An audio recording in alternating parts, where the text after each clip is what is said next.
రే, ఏంట్రా ఇది చిన్న పిల్లల్లాగా? మా అమ్మ నాయన చాలా గుర్తొస్తా ఉండారబ్బా.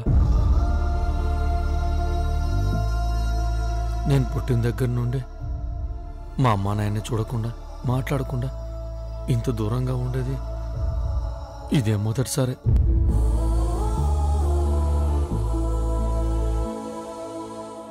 నా వల్ల కావటం లేదబ్బా. వాళ్ళు గుర్తొస్తుంటే నాకు ఏడుపొస్తా ఉండదు.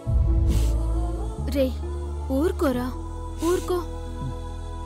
ఫోన్ చేసి మాట్లాడతామంటే అట చేస్తే సచ్చినంత ఒట్టు అని మా అమ్మ ఒట్టు పెట్టుండదు. ఏం చేయాలో తెలియడంలే.